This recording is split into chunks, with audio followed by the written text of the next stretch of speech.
નિર્વાણ પ્રકરણ.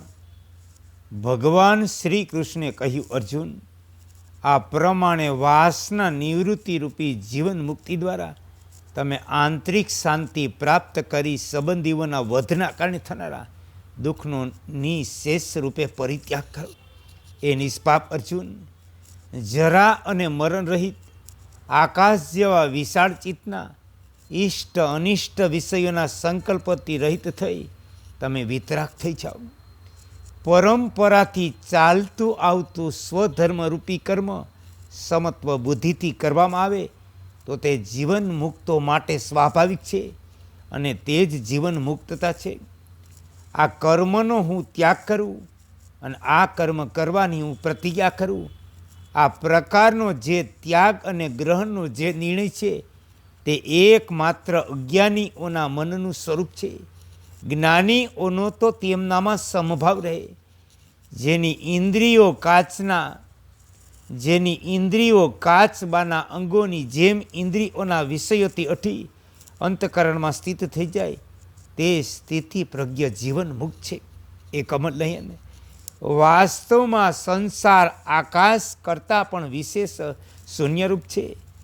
જેમ સપનમાં ક્ષણ માત્રમાં ચિત્તમાં થનારો ત્રણેય લોકનો નાશ અને ઉત્પત્તિ શૂન્ય છે, કેમ કે આત્મા મન અને તેનું કાર્ય છે.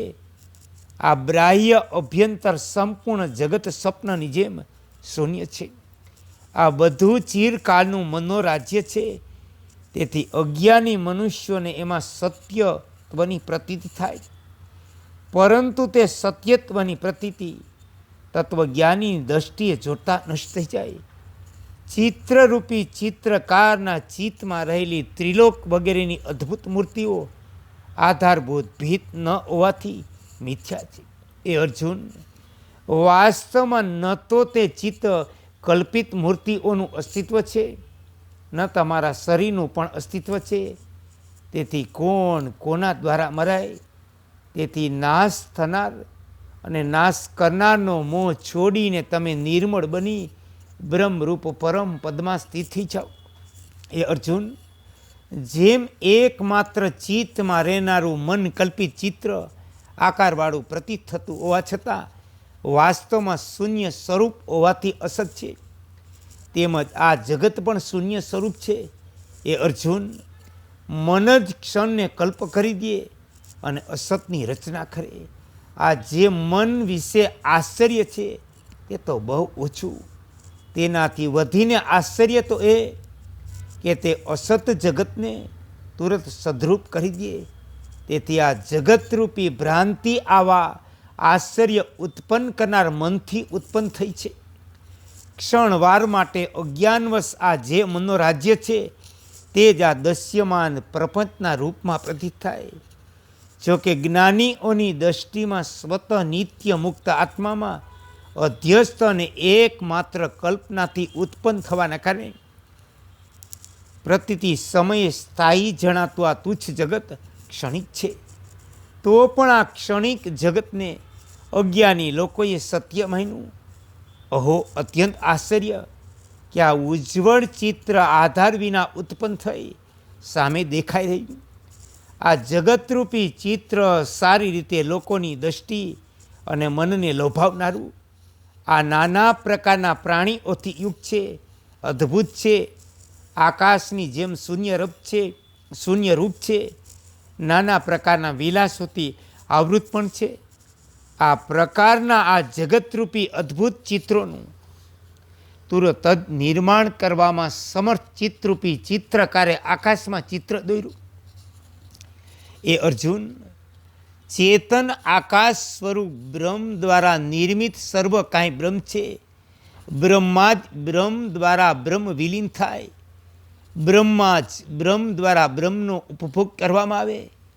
બ્રહ્મ દ્વારા બ્રહ્મનો વિસ્તાર થયો. જેમ પ્રતિબિંબિત પોતાના આધાર દર્પણમાં પ્રતીત થાય તે જ પ્રમાણે આ જગત પણ પોતાના આધાર બ્રહ્મમાં પ્રતીત થાય. એ અર્જુન, જ્યારે બ્રહ્મમાં પ્રતિભાષિત છેદન ભેદન આદિ વ્યવહાર તેમનું વિષય જગત આ બધાય બ્રહ્મથી અભિન્ન થઈ એકમાત્ર ચિન્મય આકાશ સ્વરૂપ છે, ત્યારે કયા કરતા અથવા કરણથી કઈ રીતે કયા સ્થાનમાં કયા કાળમાં શું ચીન ભિન્ન કરી શકાય? તેથી જ્ઞાન દ્વારા તમારી વાસનાઓનો અભાવ સિદ્ધ જ છે. જે વાસના રહિત નથી, ભલે ને તે પછી તમામ શાસ્ત્રી કર્મોને પરાયણ અને સંસારના વિષયોનો જ્ઞાતા હોવા છતાં તે એ જ રીતે બંધનમાં છે, જેમ પાંજરામાં સિંહ, જેની ચિત્તરૂપી ભૂમિમાં અણુ જેટલું પણ વાસનાનું બીજ શેષ છે, તેનું સંસારરૂપી જંગલ ફરી વિસ્તાર પામે. જ્યારે સત્ય સ્વરૂપ પરમાત્માનું યથાર્થ જ્ઞાન અભ્યાસ દ્વારા હૃદયમાં દઢ થઈ જાય, ત્યારે વાસના સંપૂર્ણ નષ્ટ થઈ જાય, તે ફરી ઉત્પન્ન થતી નથી. વાસના નષ્ટ થઈ જતા વિશુદ્ધ જીવાત્મા સાંસારિક સુખ દુઃખ આદિ વસ્તુઓમાં એ પ્રમાણે લેપાતો નથી. જેમ પાણીમાં કમળનું પાંદડું. એ અર્જુન, અસંખ્ય વાસનાઓ રહિત તમે મારા દ્વારા સાંભળેલા ઉપદેશને સારી રીતે સમજી ચિત્તને પરમાત્મામાં પરોવી ભય મોહ રહિત શાંત નિર્વાળ બ્રહ્મ સ્વરૂપ થઈ જાઓ. અર્જુને કહ્યું કે અચ્યુત, તમારી કૃપાથી મારો મોહ નષ્ટ થઈ ગયો. મેં સ્મૃતિ પ્રાપ્ત કરી. હવે હું સંશય રહિત થઈ સ્થિત છું. તમારી આજ્ઞાનું પાલન કરીશ. ભગવાન શ્રી કૃષ્ણે કહ્યું, એ અર્જુન, જો પરમાત્માના યથાર્થ જ્ઞાનથી તમારા હૃદયમાં રાગ વગેરે વૃત્તિઓ નિશેષ થઈને શાંત થઈ ચૂકી, તો તમે જાણી લો કે તમારું વાસનાત્મક ચિત્ત પણ અંદરથી શાંત થઈ નિર્વાસનાને પ્રાપ્ત થઈ ગઈ. આવી સત્વ અવસ્થામાં સર્વ સ્વરૂપ જીવાત્મા બધી વાસનાઓ અને વિષયોથી મુક્ત થઈ જાય. તે જીવાત્માના યથાર્થ સ્વરૂપને કોઈ પણ એ રીતે જોઈ શકતું નથી. જેમ પૃથ્વી પરથી આકાશમાં ઉડીને દૂર દેશમાં ગયેલા પક્ષીને. એ પાર્થ, મન ઇન્દ્રિયોના પ્રકાશક શુદ્ધ સ્વરૂપ સંકલ્પ રહિત નિર્વિષયી આ જીવાત્માને મન ઇન્દ્રિયોથી ભિન્ન સમજો. જેમ અગ્નિના પર્વત પર પહોંચીને બરફ સંપૂર્ણ ઓગળી જાય, તે જ પ્રમાણે શુદ્ધ સચ્ચિદાનંદન પરમાત્માના યથાર્થ જ્ઞાનથી અવિદ્યા પણ નષ્ટ થઈ જાય. નાના પ્રકારના આકાર અને વિકારવાળી અવિદ્યા ત્યાં સુધી રહે, જ્યાં સુધી જીવાત્મા પોતાના વાસ્તવિક સ્વરૂપ વિશુદ્ધ વિજ્ઞાન આનંદધર પરમાત્માને સારી રીતે જાણી લેતો નથી. જે સમગ્ર પરમાત્મા પોતે પોતાનાથી પરિપૂર્ણ છે, સમસ્ત દસ્ય જગતથી રહિત છે અને વાણીથી અતીત છે, તે અનુપમ પરમ વસ્તુ પરમાત્માને કોની ઉપમા આપી શકાય? કોઈની સાથે નહીં.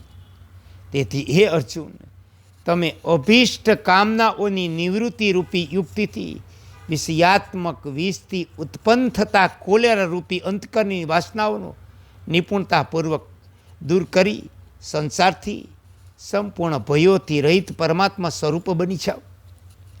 એ વશિષ્ઠજી કહે, એ રામ, આ પ્રમાણે ઉપદેશ આપી ત્રિલોકના અધિપતિ ભગવાન શ્રી કૃષ્ણચંદ્ર ક્ષણવાર માટે મૌન થઈ ગયા. પછી ત્યાં દાપર યુગમાં પાંડુપુત્ર અર્જુન ફરી આ પ્રમાણે કહેશે. અર્જુને કહ્યું, ભગવાનને, તમે સંપૂર્ણ લોકનું ભરણ પોષણ કરનારા છો.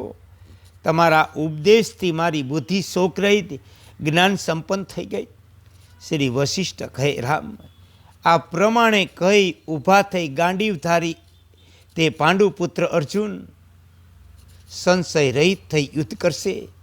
તે અર્જુન પૃથ્વીને રક્તની નદીઓથી ભરી દેશે, જેમાં મરાયેલા મોટા મોટા હાથી, ઘોડા, સારથી વગેરે વહી જશે. આકાશને પણ એવું બનાવી દેશે કે સૂર્ય બાણોથી અને ધૂળથી ઢંકાઈ જશે. ઓમ શ્રી યોગ વશિષ્ઠાય નમઃ.